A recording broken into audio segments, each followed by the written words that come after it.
Hi, this is Dr. Andarcia. Thank you for joining me again on Healthful Roots podcast. Today I have one of my friends, Ashlie Cramer. She is a registered nurse, personal trainer, and nutrition coach. So thank you for coming, Ashlie. Yeah, thanks for having me, Victoria. I'm excited to be here. Yes, and so for those of us that don't know you very well, can you tell us a little bit about yourself? Sure. Well, great introduction. Like I said, I am excited to be here. So, I've been a registered nurse for about 15 years now. I've actually been in the operating room for 25. So, my entire adult life, I've worked in the operating room in various places. I'm originally from Cincinnati, Ohio, and I left in like 2010, 2011 as a travel nurse. So I traveled across the country, did a little time in Texas and South Carolina, and then ended up in Florida, which is once I got here, I was like, I'm not ever leaving Florida because it's beautiful, right? And there's no Yes. snow.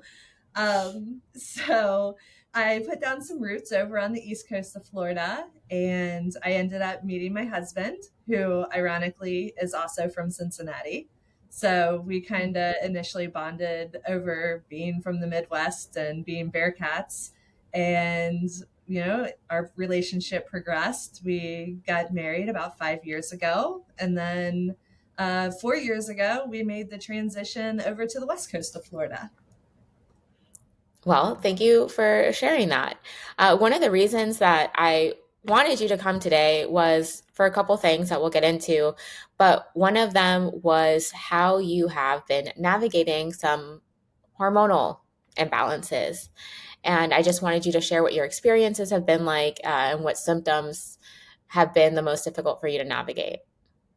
Yeah, it's a very challenging time, and the deeper I've kind of gotten into this, the more I've realized that the not a lot of people understand what is going on or why it's going on, and it's been interesting. It's been enlightening and kind of a crazy time. So I kind of always had issues with my reproductive system. I had a early in my early 20s, I was diagnosed with endometriosis. And at that time, the I had to have surgery, and the surgeon tried to test the patency of my fallopian tubes. And he had told me at the time that my tubes were closed. But I had kind of already made the decision that I didn't necessarily want to have children. So he said that it really wasn't much of a problem or an issue until I wanted to get pregnant and have children. Um, Fast forward to, I think, about 37. I was pretty established in my career. I was working in the OR. Um, I just started feeling very different. I had a really hard time controlling my emotions. I'd always been in very high stress situations, between working in the open heart room, working in trauma surgery, not thinking really much of it, just going on my day to day, routines. And I noticed that I could not control my emotions. Like the smallest little things I would just cry. And I would be beside myself crying. Like sometimes at work in the middle of surgeries, crying. And, it kind of chalked it up to, oh, you're in a stressful situation. I may have just started that job, or I was in a new place, kind of made all the normal excuses as to why that was happening, not ever really thinking hormones or, anything was actually out of balance or wrong. Never looked at my diet, never thought that that could be an attributing factor. A few years after that, I started really focusing on my diet and starting exercise. I'd always been pretty active, but I didn't really know necessarily what I needed to be focused on. I would run. I did a lot of group fitness classes, but I always seemed to have like 15 to 20 pounds that I couldn't get off, that just it didn't matter. It like I changed my diet, I'd go into a caloric deficit. I worked with a couple nutrition coaches. I had a hard time sticking to diets. Nothing was really working. I was doing at one point in time I was doing CrossFit, and I was doing CrossFit, 5 to 6 days a week. Mm. Um, I felt like I was exercising enough that I should look like a CrossFitter, Like why don't I have muscles? Why is my belly still so big? Um I got serious about my diet. Um I think I was about 190 pounds. And that's when I was like, okay, really enough's enough. I worked with a chiropractor that specialized in hormones, or so they said. Um, she did like a reset on my system, um, got helped me navigate a few diet challenges that I was having, but it still really, it just kind of didn't work. Um, it wasn't until after I moved over to the west coast of Florida. I was still in a leadership position. So I was high stress, had been high stress for years. And I kind of that's when it really emotionally got hard for me. Like, I remember calling my mom one day and I'm like, Mom, I don't know what the heck is wrong with me. I'm like, I can't control my emotions. I'm crying all the time for no reason. I was like, I don't know what's going on. And at this point, my periods had been pretty irregular. Like I would have like two periods and then I would go another month, 2 months without having one. The first few times that happened, my husband and I were like, what's going on here? So I think every month, Michael wanted me to take a pregnancy test. And I'm Just like, to be I'm pretty sure. sure I'm on the other side of this hill. But, so I'd take a pregnancy test, not pregnant, and kind of went on like that for, almost a year. And then that's when you and I got hooked up together. And we went through the initial testing. We really took a look at my lifestyle, my stress levels, my sleeping.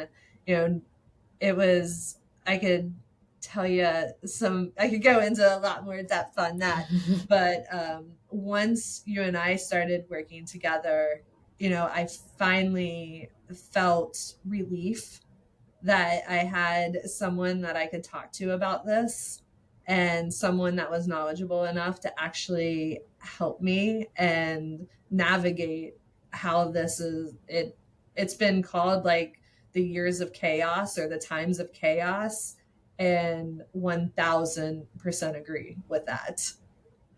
Yeah, and I think, a couple things stand out when you're talking about that is how horrible it must have felt to like not understand what was going on, right? And to think that something was wrong with you when like really it wasn't that there was anything wrong with you, it's just that there was something happening, in your with your hormones, and that it took you this long to like realize, how your hormones could affect your like emotions and your mood and like your tolerance to stress, right? Because that's also affected.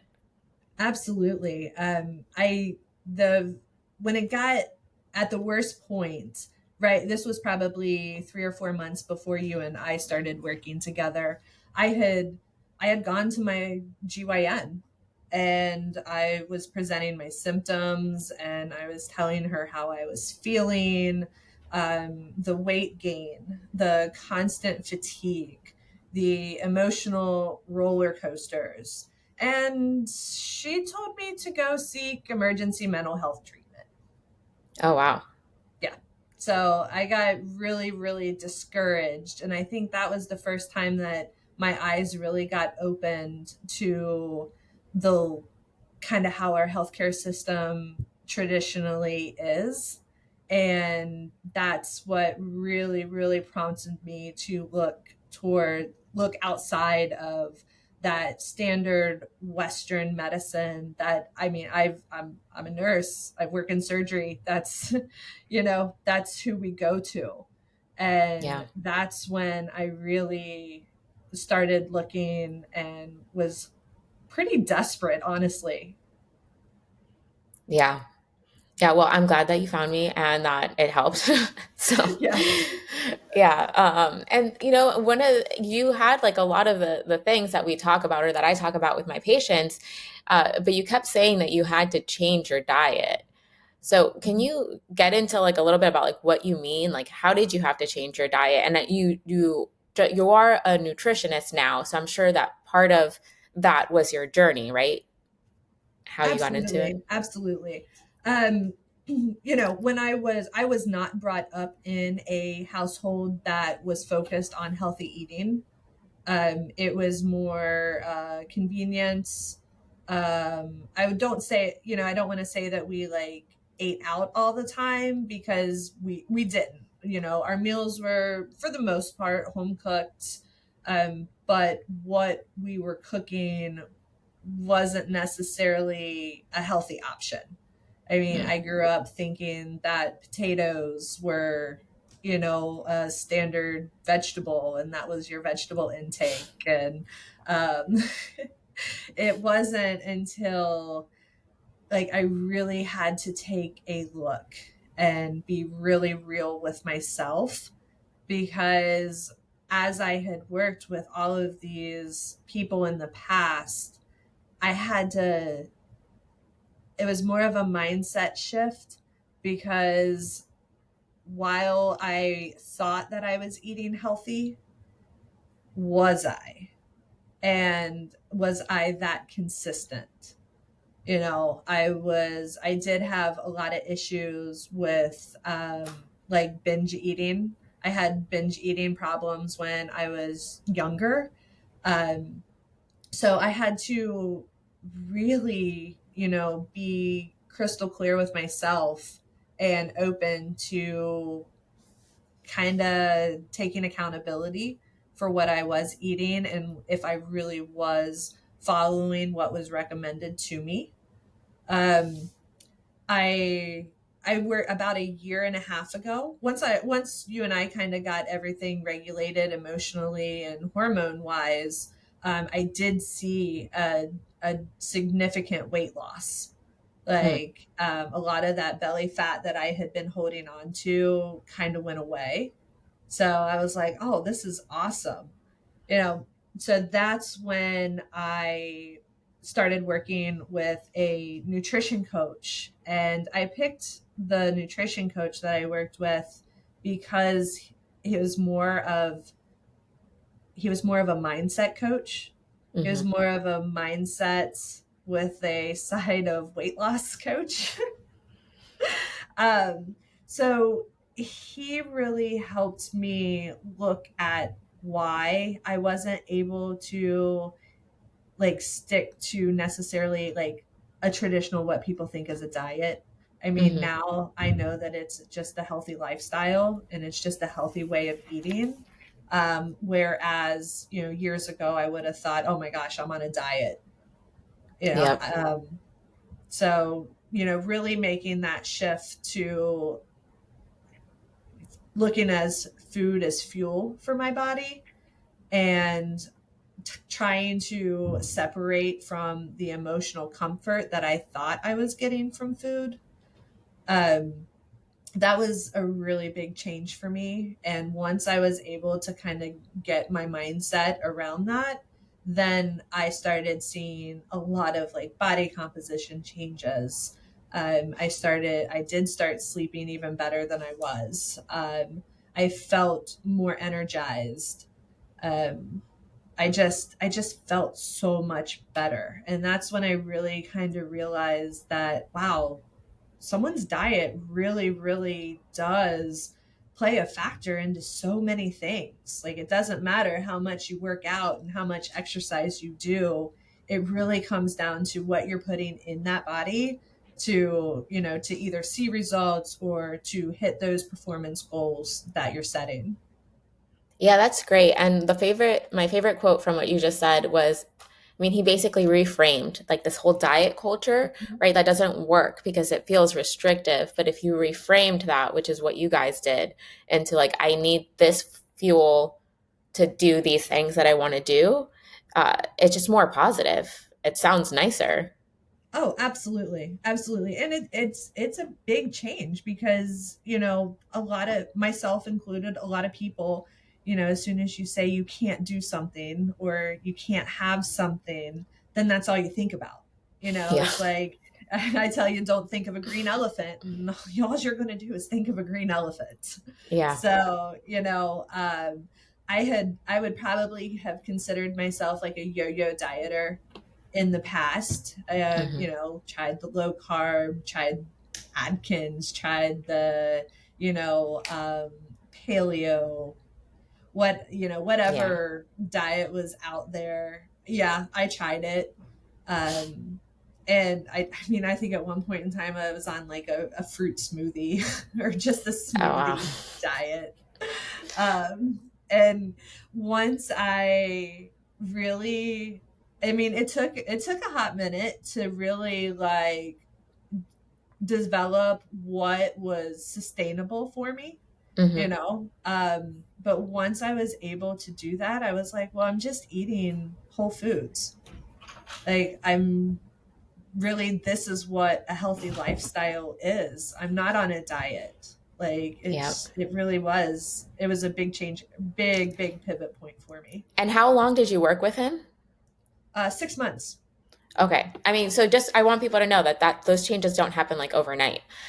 It takes a No, while. definitely not. I did, when I started working with him, it was kind of his initial like consultation. I was like, okay, there's something I had been following him on social media for about a year Mm, before I signed up to work with him.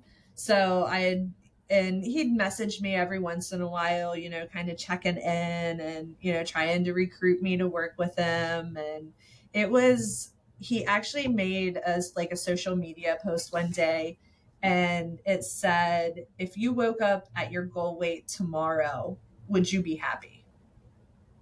mm. And that hit me so hard because I was like, because I was almost at my goal weight and I was not. Oh, wow. So I was like, you know what? I was like, there's something different about this coach. And I really think that he can help me. And So do you use that in your coaching now? I do. Like the okay. Yeah. And Okay. yeah, because I've definitely, I mean, like I said, I've had a lot of the mental blocks that so many people go through. So I can definitely relate to, why someone doesn't want to meal prep, why someone doesn't want to, cook at home. I know what it's like to be busy. I know what it's like to work Hmm. 12-hour shifts, not get a lunch. How do you navigate all of those types of situations? So, Yeah. I mean, and that's great to have someone who's relatable and be able to work with them. Okay. And one of my other questions is you spoke about always, you've always been active, but your fitness routine has changed. So, what is the workout that is working for you right now? so right now, time is definitely lack of time is definitely a factor in my life. So one, I have to prioritize my fitness. I go to F45 probably 2 days a week because I love it and it helps, mentally, it helps me, stay consistent and it makes me feel like I'm working out.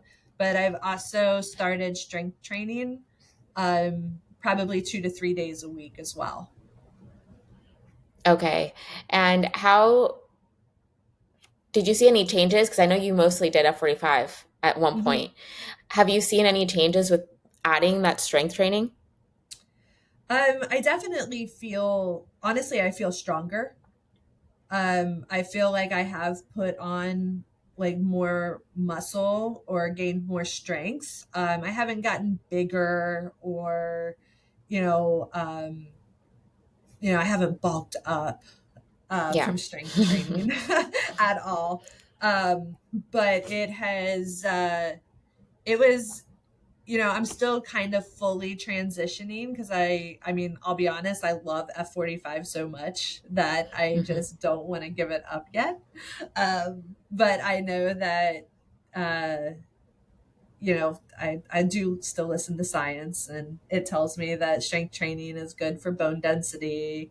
It's good for, decreasing my osteoporosis and my risk of cardiovascular diseases and stuff like that. So I do feel like I am like healthier, if that makes sense. Yeah. I mean, So, and now your personal training. So you mostly, can you tell us little bit about that? How do you work with those clients? well, what I've really found is everybody really is different. So I have experience working with uh, younger clients that are more interested in like doing the standard, toning up and getting stronger. And then I also have clients that are more advanced in age. So they're looking to just stay moving. They're Yeah. looking to continue, at kind of, they're not looking to, gain muscle or, add strength. They want to just maintain as they get older so that they can still, participate in their, community events. Hmm. I have quite a few clients that are, they play pickleball. I have one little lady that I'm her personal trainer. She plays tennis like 3 days a week. She's a sailing instructor. Oh, wow. She just went on a hike in Peru. And I mean, I think she's like 70 years old. So, being that active at that age, it's one, it's inspiring. And two, I think it's just awesome that she's going to be able to keep that activity level going for quite a while. Yeah. And I think that that's one of the main reasons I work out because I'm always thinking ahead right after working in the hospital and everything you see is how long do you want to preserve your quality of life, right? And that's what Mhm. exercise does for you is that it allows you to preserve, this active lifestyle so that you can participate in your community and the things that you like for a long period of time. Yeah, So, absolutely. 100%. yeah. And talking about inspiring. So we kind of touched on it, but we didn't really talk about it. So you were a registered nurse working in the OR and, now you're doing this personal training and nutritional coaching. Mhm. So I think it's inspiring that you decided, like, hey, I'm not happy doing this anymore and I'd rather do this. So, can you talk about that transition and what inspired you to do that? Yeah, kind of great question. I, as a nurse and operating room nurse, I only saw like the effects of lack of exercise, bad diets. They were coming, they come in, they get, surgery or go under treatment for stuff that may not have happened if they would have looked at their diet and started exercising years ago when they were younger. I mean, Hmm. and it got to the point where, I really felt like I could make a difference. Like, as a nurse, I've always wanted to make a difference, whether that be holding someone's hand or just treating them, kindly with respect. I always wanted to make a difference. And going through the transition I went through, and given my background, I really wanted to be on the other side of healthcare. I wanted to be on the proactive side. I wanted to help people get healthy through their diet, get moving through exercise, and really ward off some of those problems that they could have if they didn't do it. Yeah, I love that. And I think that, I mean, not only do you have the experience as a nurse, but you have that like life experience behind it, right? Like you struggled with the nutrition part, you had to kind of navigate what workouts feel best for you. So it's very nice to have a coach that you can relate to in that way. Absolutely. Absolutely. I mean, the best experience, the best training comes from experience. So, I know the struggles that I've gone through and how it's made me feel. And if I can help people navigate that and maybe prevent some of that anguish that I went through, then I'm here for it. Yeah, no, I love that. So now switching back to the hormone conversation.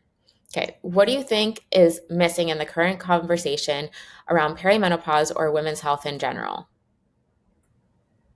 I think it all starts with awareness.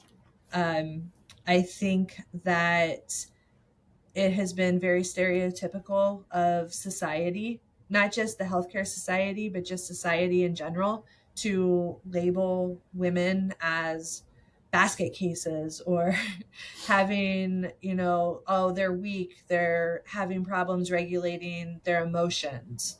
I think that while yes, mental health and mental health issues are very real.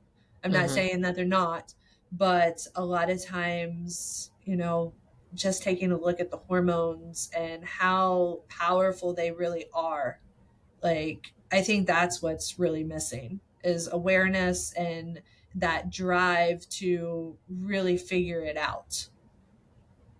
Yeah. And on the other side of that, I'll say like you don't really learn those things in medical school, right? Like I had to go Right. and do like other training, but I do find it interesting that a lot of women will have trouble regulating their emotions, and instead of looking at their hormones, doctors will just be like, well, like you need an antidepressant or you need to see a therapist, like Mhm. something.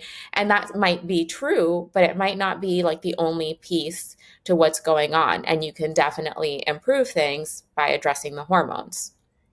So 1000%. I mean, I think that's just kind of our healthcare culture that we have instilled. And it's kind of, good, bad, or whatever. It's just kind of how it has happened. Your patient presents with high blood pressure, so put them on a high blood pressure pill. Don't, you know, the, I don't know if it's the I don't think that it's like the lack of, like in that example, I don't think it's like lack of knowledge, because we know that your diet and your exercise level will definitely affect your blood pressure. But I really think that providers kind of got tired of preaching the same thing over and over again for the people in society to just dismiss it. You can tell a diabetic that they need to watch their diet. They could lose weight if they did their diet, but how many of them actually do it?